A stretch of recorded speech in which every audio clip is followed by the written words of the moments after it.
And what I saw in my consulting experience is that companies that were successful were not successful because their algorithm was better. It was not because they had the best neural network.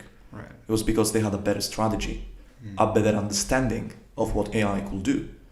They had a clearer vision. And so I thought, why am I focusing on the technology when that's not where companies win or lose? Right. You know, the war, it's fought on the strategy. Right. And so I decided to just dial down the technical consulting. I still do some mentorship for junior data scientists. Okay. But I mostly do strategic consulting. So I mostly talk to the business people Right. in the companies, and lots of education, because that's still what drives me. It's still what, makes me passionate about the topic. Right. And it's still needed, because let's just say it, a lot of people still don't have clear ideas Right. of what AI is and what they can do with it, Who do you see out there that does AI strategy? Who is a shining light that you look to when you look at AI strategy that has really executed well and really thought it through, basically? Yeah, that's a really good question. So, if we look in Silicon Valley or in general tech companies, there's so many companies that have done amazing stuff. One of them is Netflix, for instance. Netflix, they're famous for being extremely data-driven. Right. Everything that happens on Netflix has some algorithm that has, optimized whatever was there to be optimized. Right. If we go outside of Silicon Valley, it becomes a little bit more difficult. But I think it's mostly a marketing problem, meaning that companies don't sell themselves as AI-driven. Exactly, or data-driven or whatever.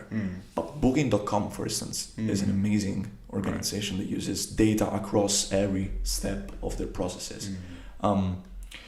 Other examples, maybe more niche that maybe people don't know, but it's interesting to hear about. There's this Italian company called Translated that was founded if I'm not mistaken, in 1999. Okay. Very old school. Yeah, very old school. Translated.com. Translated.com, yeah. Okay. And so they were doing professional translations. So traditionally, with professional translations, I'm talking about the manual of the Boeing 747, this kind of very complex stuff. Right. You will have Boeing giving the document to a translation company, and they will find someone else to translate this document, because you need to be like an expert in English and Italian, but also in mechanical engineering, exactly. right? You need to be industry experts, so you know what Exactly. the heck you're talking about. Yeah. Exactly.